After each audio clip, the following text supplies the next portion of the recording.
Hey everyone, thanks for joining me on take number, I think 25 of trying to get this video recorded. I'm Lynn Cornelius, the Violence Prevention Coordinator at Drake University. Pronouns are she, her, and hers. I'm excited today to walk you through a few tips and tricks that I've learned along the way on helping be a better facilitator.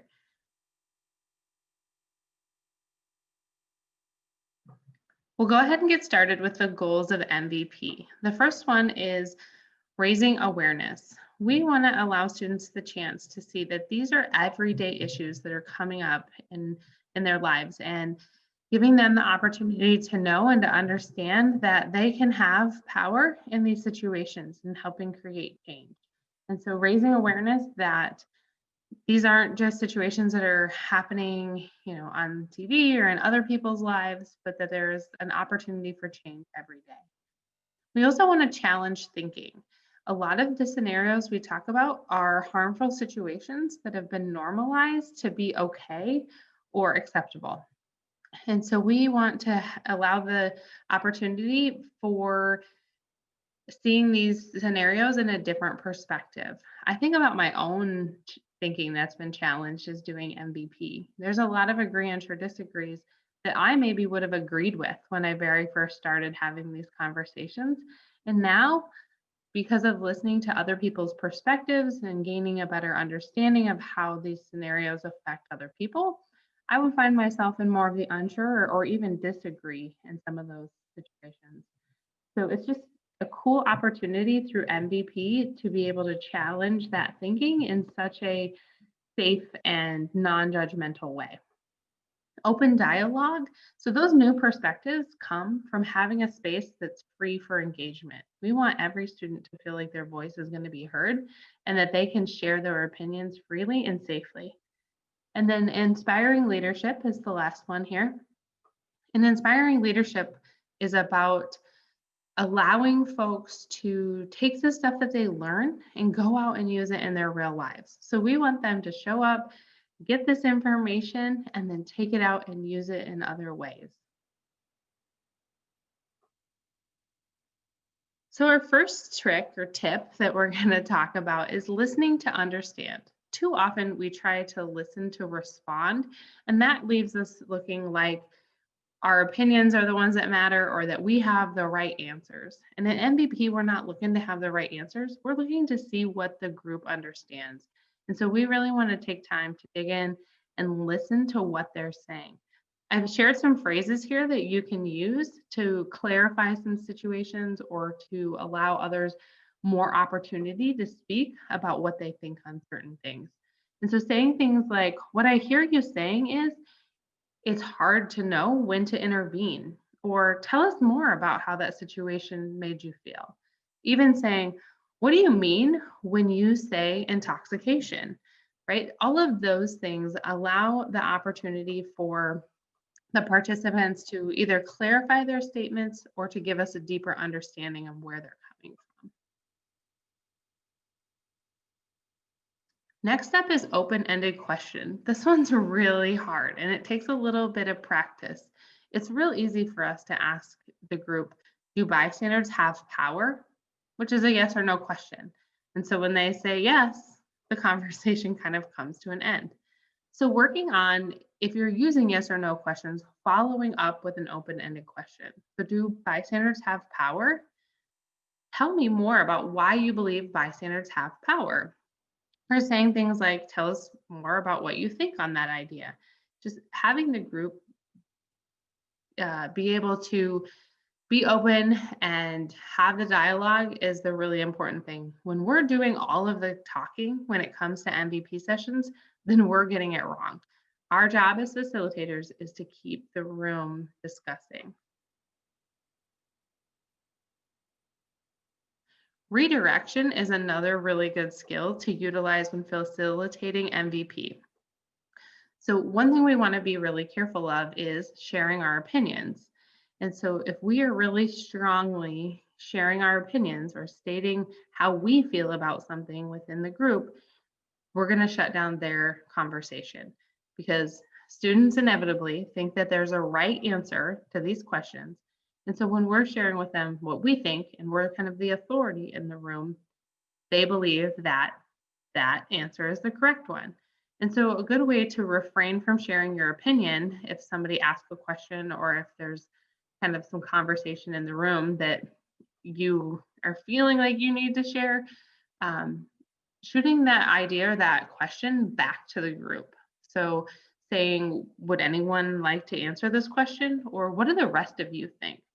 Gives the group that opportunity to come up with the answers instead of us as facilitators telling what we want them to know. Sharing personal stories can be very impactful in facilitating MVP sessions also. It gives you an opportunity to either open up an idea to the group or to solidify something that you're trying to get them to understand in a very real and personal way. So when we're sharing stories, there's a couple things to think about. We want to make sure that the story is relevant to the situation at hand and that it's going to encourage or equip the group to either feel safe in understanding that we don't always get these things right. Sometimes being a bystander is hard, or it can empower them to say, gosh, if you were able to do that, I think I can do that too. So sharing a personal story, you want to own where you are, you want to be really real about it, and encourage the group to use that story. One that I think of that comes to mind for me is, there's times that I've gotten being a bystander really wrong. And so I then just share that story and let the group know that even though I've been doing this for, I don't know, 8 some years, I still struggle in stepping past some of those barriers of being a bystander.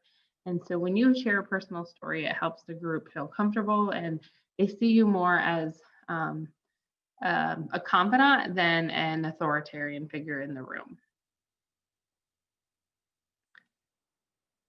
So some tips and tricks on utilizing your skills when you're facilitating an agreement or disagree.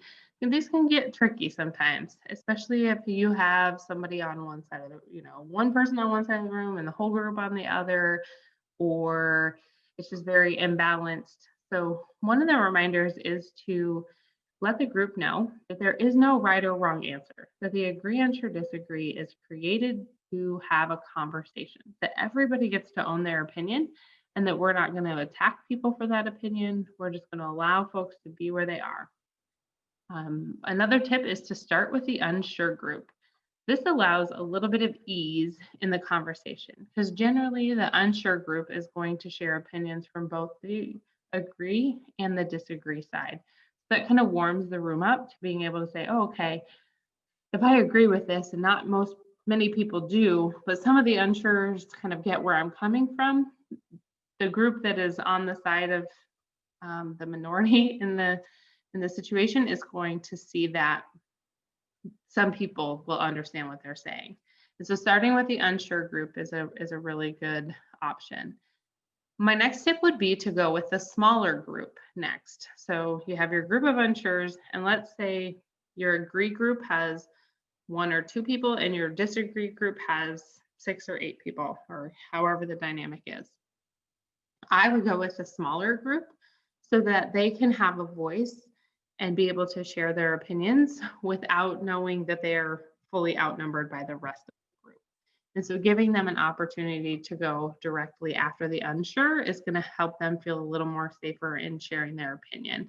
Because if the unsure and the disagree all go before them, they're going to feel a little outnumbered and not really want to share fully their experience. And then remember to use the strategies that I just talked about to keep the conversation flowing.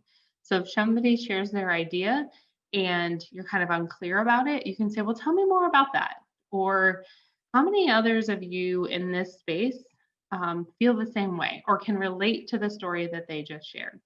So your job, again, as facilitator, is to keep the conversation moving.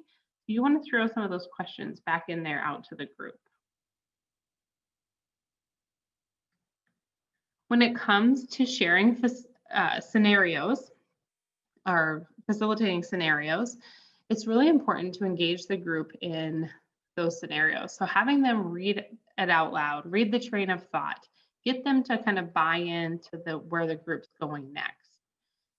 Don't forget to have a discussion about whether or not the group feels it's realistic. So a lot of times, especially as an adult facilitator or a grown, the professional in the room, I think this gets tricky because I sometimes assume that this is realistic when reality is what's happening for high school and college kids isn't the same as what happens in my life. And so helping redirect back to the group, like, is this a realistic scenario? Allows them the opportunity to say, yeah, like we deal with this all the time, or no, not really. Like, that's not really what's happening. So it allows you as a facilitator to kind of adjust the conversation to ensure the scenario is realistic. That's going to hit home more for them when they can see themselves in the scenario.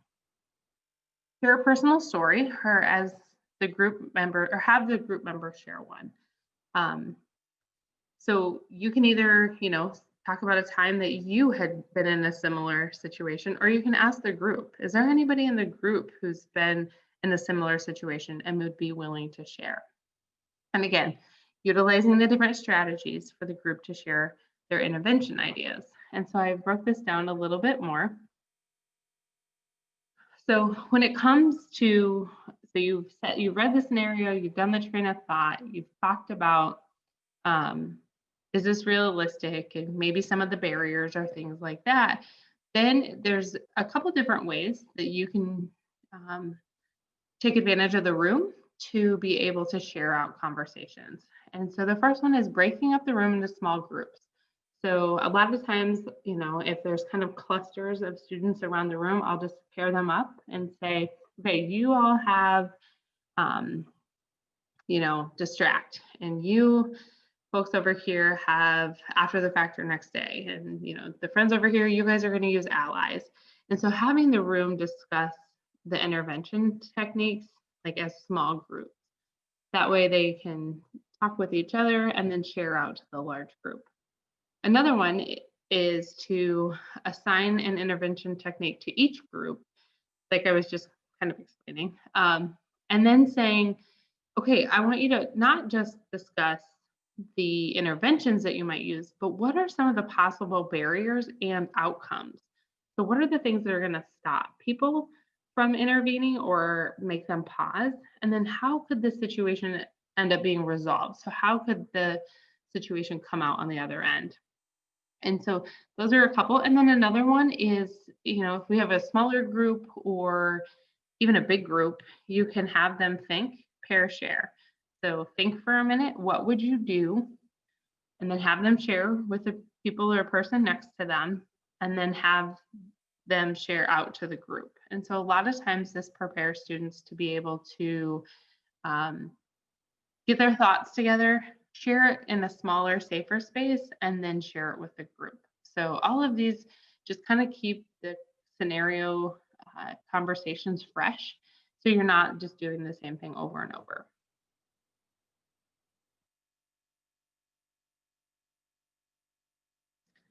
So to put it all together, I have 2 tips or 2 sets of advice for you. One is that you are guiding the conversation. The room is equipped to take the conversation where you guide it. And so you're not there to give them the answers. You're not there to tell them how to think. You're there to just keep them on track, keep them within the guardrails, and guide that conversation in the best possible direction. And then the other really interesting thing is the group has the answer. I have not yet had an MVP session where somebody, at least one person in the group, didn't come up with the objectives of where we were going. The group has always come up with the answers. I just allow them to get there. It might take a little longer for some groups than others, and you might have to ask some different questions to get the group there. But every single time I've done an MVP session, the group figures it out, and which is such a cool thing to see that, you as a facilitator don't have to have all the right answers. You get to just be there to help them figure it out.